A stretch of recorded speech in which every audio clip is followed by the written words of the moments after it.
Di tahun 2023 ini, Indonesia banyak mengalami berita duka. Salah satunya berasal dari banyaknya kasus bunuh diri yang terjadi pada mahasiswa. Adapun tercatat kasus terbaru terjadi pada Kamis tanggal 12 Oktober, di mana seorang mahasiswi tewas di Kota Semarang diduga bunuh diri. Rabu tanggal 11 Oktober, mahasiswi tewas ditemukan karena bunuh diri melompat dari lantai 4 Mall Semarang. Sabtu tanggal 7 Oktober, mahasiswi UMY tewas lompat dari asrama kampus. Senin tanggal 25 September, mahasiswa Toraja Utara ditemukan tewas di rumahnya akibat gantung diri. Rabu tanggal 20 September tahun 2023, seorang mahasiswa USU bunuh diri dengan meminum cyanida dan masih banyak kasus lainnya. Hal ini sejalan dengan data yang dilaporkan Polri di mana terdapat 663 kasus bunuh diri di Indonesia sepanjang periode Januari sampai dengan bulan Juni 2023. Adapun angka tersebut meningkat sebesar 36,4% dibandingkan periode yang sama pada tahun 2021, yaitu sebanyak 486 kasus.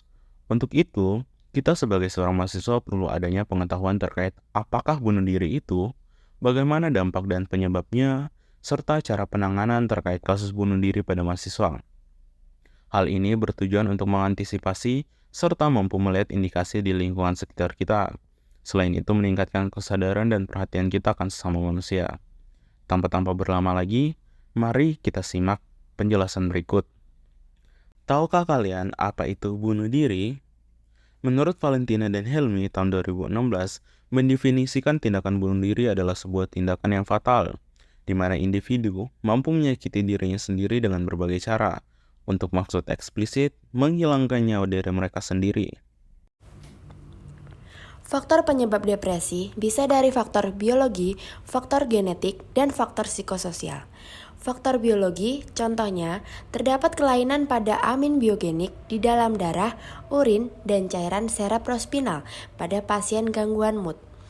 Selanjutnya, faktor genetik merupakan faktor dengan angka resiko tingkat pertama dari individu yang menderita depresi berat atau biasa disebut dengan unipolar, diperkirakan 2-3 kali dibandingkan dengan populasi umum.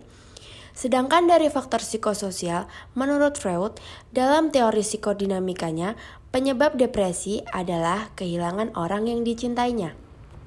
Bunuh diri dapat memberikan dampak kepada orang-orang yang ditinggalkan, seperti keluarga, anak, dan pasangan, atau juga dapat disebut dengan survivor.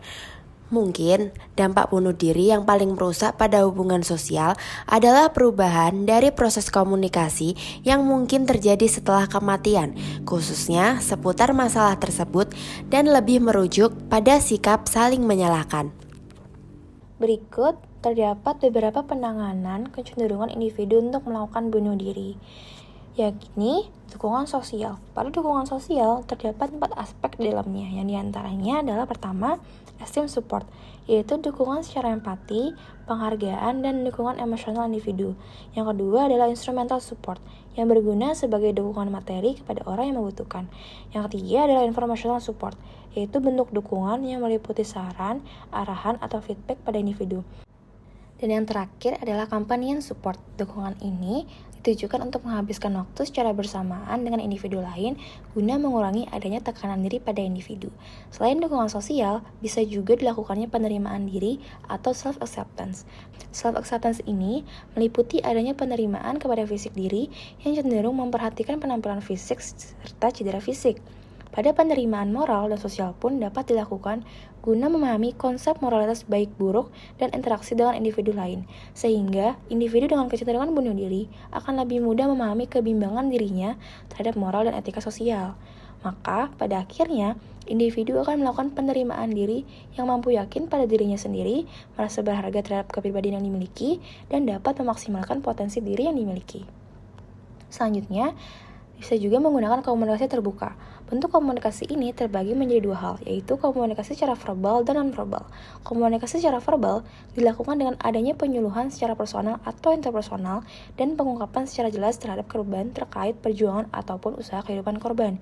Kemudian adanya komunikasi non-verbal yang ditujukan dengan pengobatan secara internal, seperti apabila mengalami depresi, psikiater berhak memberikan obat. Penanganan yang dianjurkan selanjutnya juga bisa dengan mengikuti pelayanan kesehatan. Pada dasarnya, pelayanan kesehatan ditujukan untuk memenuhi adanya kekurangan fasilitas yang mewadahi. Pelayanan kesehatan ini bersifat preventif dan mencegah terjadinya kasus bunuh diri pada kalangan anak hingga lansia. Nah, dari penanganan yang sudah dijelaskan sebelumnya, diharapkan individu dapat mengikuti anjuran salah satu dari keempat bentuk penanganan di atas, dan semoga kita semua dijauhkan dari segala hal yang bersifat negatif, and stay positive everyone!